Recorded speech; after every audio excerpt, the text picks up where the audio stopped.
Hello friends, welcome to my channel. हम लोग question number 11 तक बना चुके हैं। ठीक है, सो आज हम लोग 12 स्टार्ट करेंगे। बिफोर स्टार्टिंग द क्वेश्चंस, मैं आप लोग को बोलना चाहती हूँ कि आप लोग मेरा फुल वीडियो देखें और लाइक और शेयर करना ना भूले। ठीक है, सो चलो अब हम लोग स्टार्ट करते हैं क्वेश्चन नंबर 12 से। पी क्यू आर त्रिभुज की angle P Q R equal to P R Q है। ओ आर भुजा को दोनों तरफ बढ़ाया गया है, तो इनसे जो बहिष्कोण बनते हैं वो आपस में बराबर होते हैं। ठीक है, तो बहिष्कोण ऐसा होता है। एक ट्रायंगल के जो आधार यानी बेस को जब बढ़ाया जाता है आगे की तरफ, चाहे इधर हो या इधर हो, बढ़ाया जाता है और जो इससे एक जो एंगल मिलता है, जो एंगल बनता है, उसे ही हम बहिष्कोण कहते हैं, एक्सटर्नल एंगल। ओके, तो यहाँ पे दिया हुआ है कि एक पी क्यू आर एक त्रिभुज है जिसमें angle P Q R equal to angle P R Q. ठीक है, तो पहले हम ड्रॉ करते हैं इसको। P Q R, okay, P Q R ये वाला angle equal to angle P R Q. ये एंगल ये इक्वल टू ये एंगल है। ठीक है, और क्यू आर भुजा को दोनों तरफ बढ़ाया गया है। जो बहिष्कोण बनते हैं वो आपस में बराबर होते हैं, ये हमें प्रूफ करना है। ओके, तो ये दोनों तरफ मैंने बढ़ा दिया और ये जो मेरा बहिष्कोण बन रहा है दोनों तरफ, यही मुझे ये निकालना है। ठीक है, तो पहले इसका हम नाम दे देते हैं। इधर मैं नाम दे देती हूँ D और इधर मैंने नाम दे दिया C and D। Okay, now start करते हैं हम लोग। सो हम लिखते हैं in triangle P Q R, त्रिभुज पी क्यू आर में यहाँ दिया हुआ है एंगल पी क्यू आर, ये वाला angle equal to P R Q. Okay, and on both side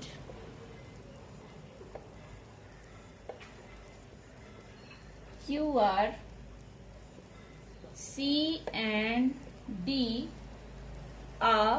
बढ़ाया गया है, तो मैं लिख रही हूं यहाँ एक्सटेंडेड।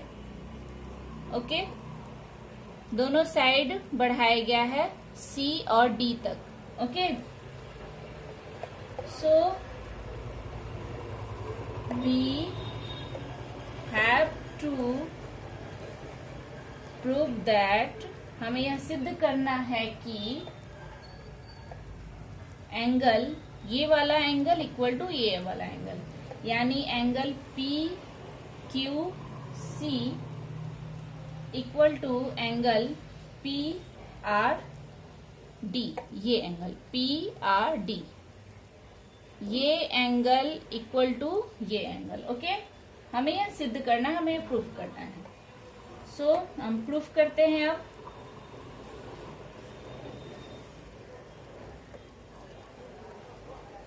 यहाँ पे देखो आप लोग, पी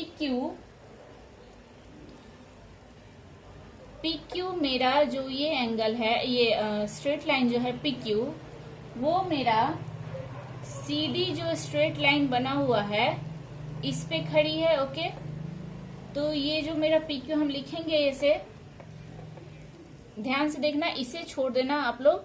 ये देखो कि पी क्यू सी डी पे खड़ी है। ठीक है, सो हम लिखते हैं P Q stands on C D straight line, या फिर straight line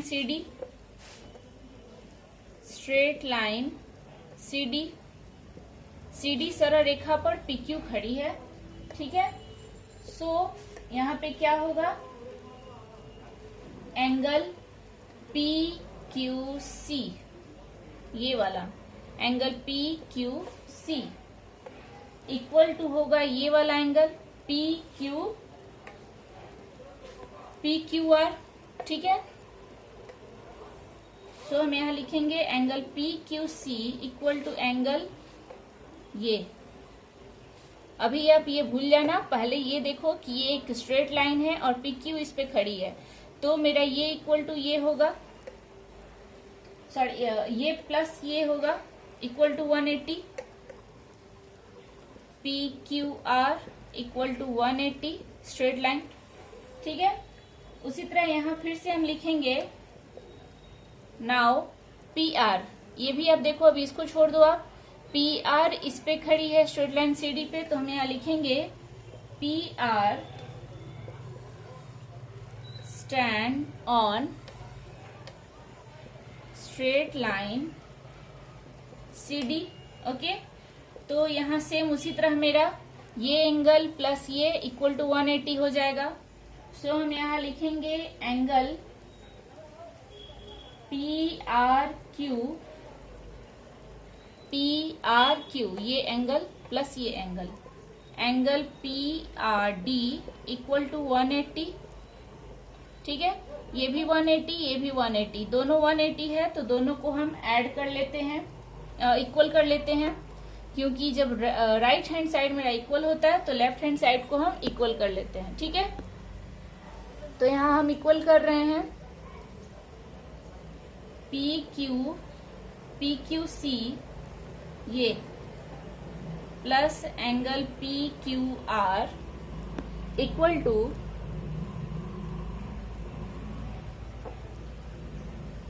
PRQ plus angle PRD, okay.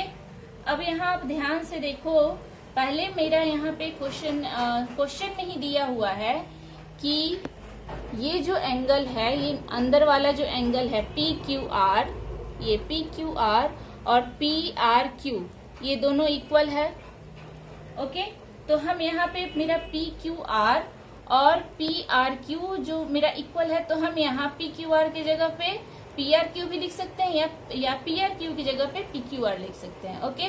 तो यहाँ पे हम लिखेंगे so angle PQC plus angle PQR equal to angle PQR plus angle PRD। अब यहां मैं लिख रही हूं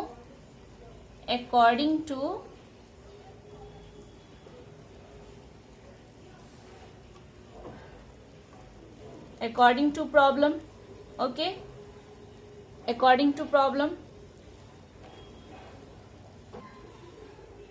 So since PQR equal to PRQ according to question, यहाँ पे जब एक ट्रायंगल दिया हुआ है उसमें दे दिया है पहले ही क्वेश्चन में कि ये एंगल और ये एंगल इक्वल है, तो हम यहाँ पे PQR की जगह पे PRQ या फिर PRQ की जगह पे PQR लिख सकते हैं। अब आप देखो PQR कैंसिल हो गया, ठीक है। तो हम यहाँ लिख सकते हैं so PQC equal to angle PRC, ठीक है। PQC equal to PRC, PQC कहाँ है मेरा, PQC इक्वल टू PRC। देखो आप लोग, अल्टीमेटली ये क्या हुआ कि ये प्रूव हो गया मेरा, ओके। सो प्रूव्ड, यानी जो बहिष्कोण जो बन रहा है ये आपस में बराबर होते हैं, इक्वल होते हैं, ओके। जो यहाँ पे एक्सटर्नल एंगल जो बन रहा है वो इक्वल होते हैं, ठीक है। तो ये मेरा प्रूव हो गया, okay. Now question number 13। Now question number 13 में दिया हुआ है दो सरल रेखाएं परस्पर यदि एक बिंदु पर काटती हैं तो इनके समद्विभुजाएं परस्पर लंब, दो लंब रेखाएं होती हैं, ये प्रमाणित करना है, ठीक है। क्वेश्चन नंबर 12 बहुत ही इंपॉर्टेंट है, आप लोग ये एग्जाम में अक्सर आता है, सो आप लोग इसे अच्छा से करना। क्वेश्चन नंबर 13 बता रही हूँ, ये भी इंपॉर्टेंट है। सो यहाँ दिया हुआ है कि दो सरल रेखाएं परस्पर यदि एक बिंदु पर काटते हैं, यहाँ मैं मान लेती हूँ कि ये मेरा दो सरल रेखाएं ए बी और सी डी है, जो कि ओ बिंदु पर काटता है। ठीक है, तो यहाँ पे दिया हुआ है कि इनके समद्विभुजाएं परस्पर दो लंब रेखाएं होती हैं, ये हमें प्रमाणित करना है। ठीक है, तो हम पहले ये ऐसा दिया हुआ है, इस टाइप से हमने बना लिया। उसके बाद हम इसमें लिखते हैं कि माना let two straight line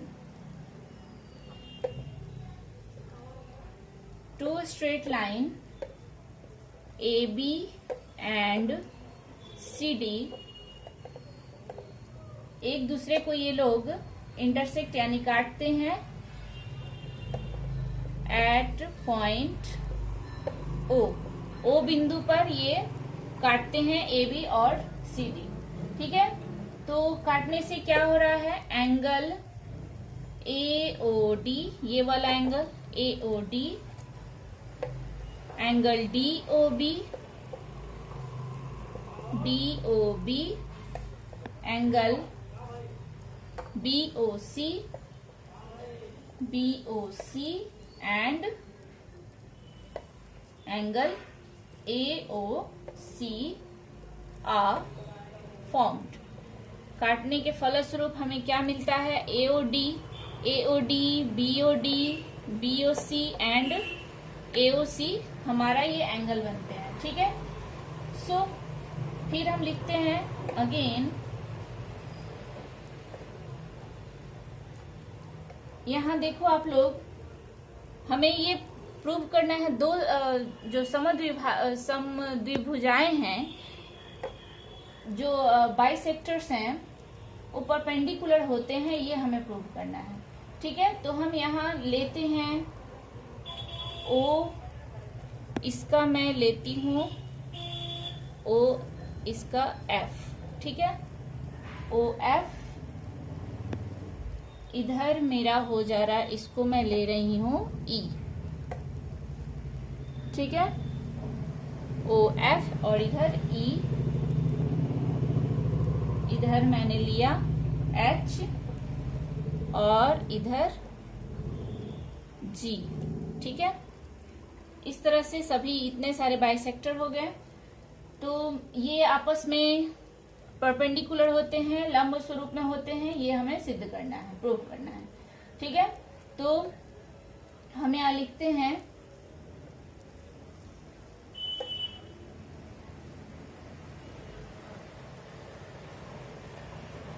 O F, O E, O H, O G are respectively क्रमशः किसके बाइसेक्टर हैं, एक्सटर्नल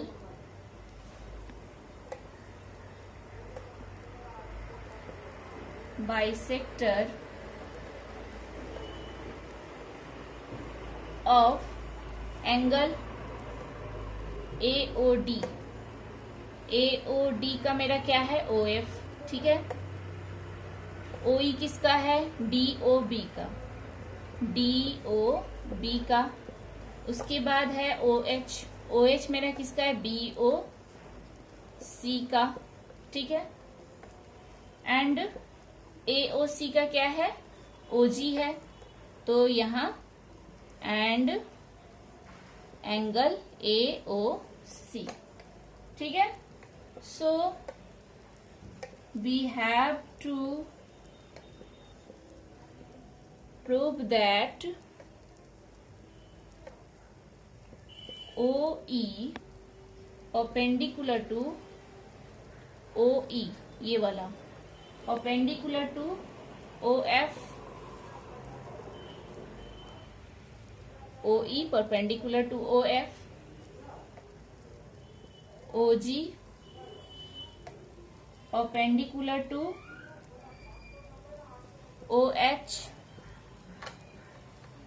ये परपेंडिकुलर का साइन होता है, perpendicular to OH,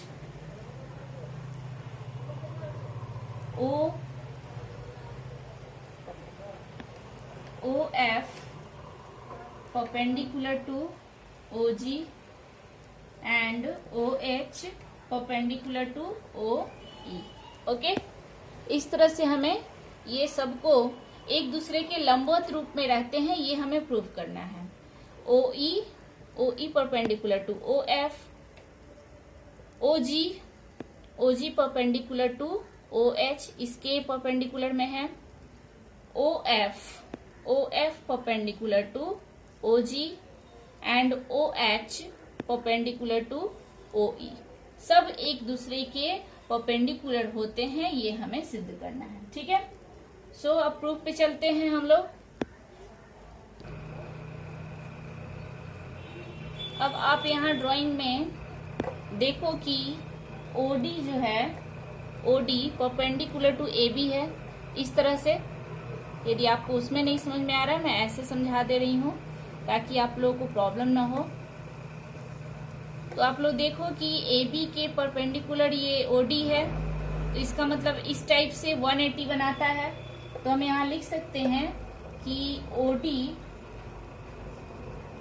stands on straight line AB. So हम यहाँ लिख सकते हैं AOD, angle AOD plus angle BOD equal to 2 right angle या 180 degree. Okay, 2 right angle. So यहाँ हम यदि हाफ ऑफ लिखेंगे, हाफ करके यदि हम लिखते हैं एंगल AOD प्लस, सब में मैंने हाफ कर दिया, सबको मैं बस हाफ से मल्टीप्लाई कर रही हूँ इसको. Angle BOD equal to half into 2 right angle. Half से करना होगा तो सब की तरफ करना होगा, यानी मैं इक्वल के इधर हाफ से कर रही हूँ तो इधर भी मुझे हाफ से करना होगा. ठीक है, तो ये 2 कैंसिल हो गया, यहाँ पे 1 राइट एंगल आ गया. ठीक है, अब यहाँ आप देखो half of AOD, half of AOD, अब ये AOD में एक बाइसेक्टर है मेरा OF. ठीक है, AOD का बाइसेक्टर है OF. तो OF क्या करता है कि ये 2 इक्वल पार्ट्स में इस एंगल को डिवाइड कर दे रहा है. ठीक है, तो हम यहाँ पे DOF, ये 2 इक्वल पार्ट्स में जो OF मेरा डिवाइड करता है, चूंकि ये बाइसेक्टर है, इक्वल पार्ट्स में डिवाइड करता है, तो हम यहाँ पे लिख सकते हैं कि DOF equal to AOF. Okay, DOF equal to AOF.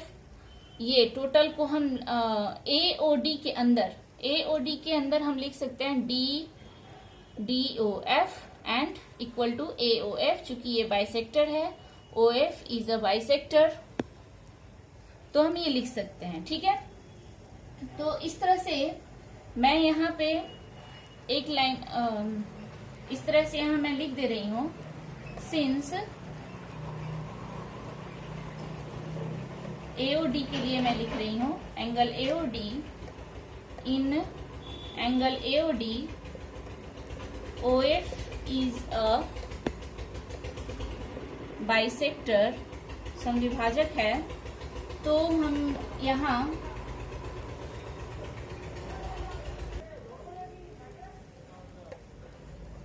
Bisector, so angle, अब AOD के जगह पे हम क्या लिख सकते हैं, AOF equal to DOF. Okay, चूंकि ये OF बाइसेक्टर है, तो AOD की जगह पे हम ऐसे लिख सकते हैं AOF equal to DOF. AOD equal to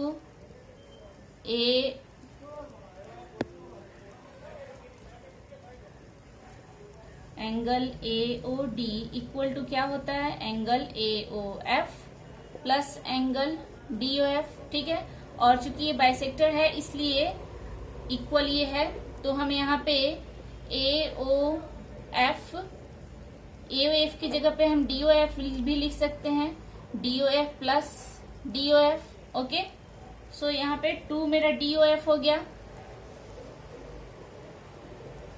2 D O F हो गया। सो यहाँ मैं A O D, half of A O D की जगह पे डी ओ एफ यहाँ मैं लिख सकती हूँ। ठीक है, सो हाफ हाफ कैंसिल हो जाएगा। सो ए ओ डी की जगह पे जो मेरा डी ओ एफ आया, half of D O F, that is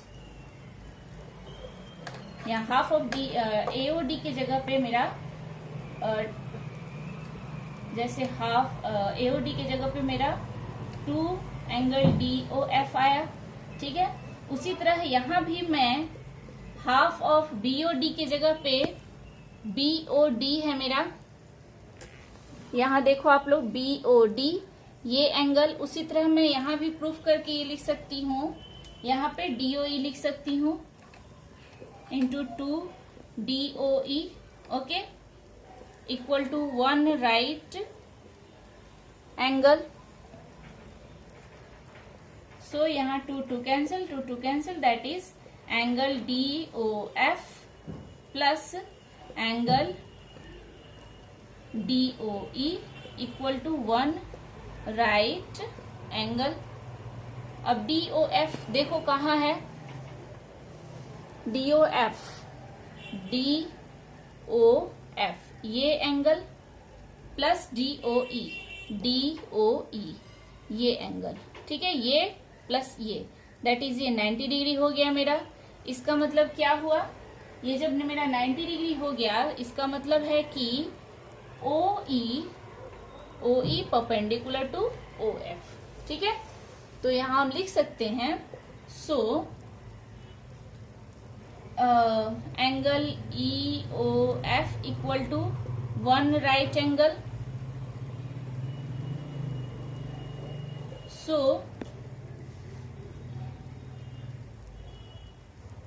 O E perpendicular to O F.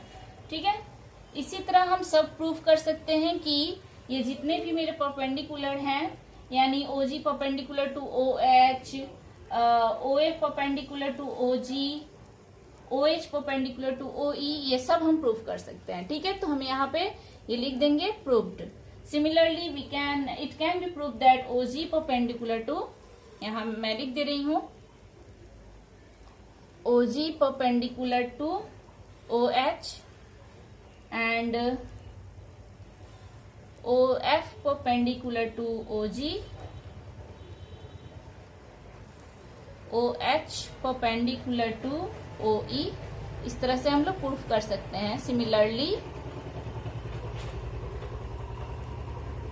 It can B prove that OG perpendicular to OH, OF perpendicular to OG and OH perpendicular to OE proved। Okay, so ये मेरा इस तरह से ये मेरा खत्म हो गया पूरा कंप्लीट चैप्टर। क्वेश्चन लास्ट था 13।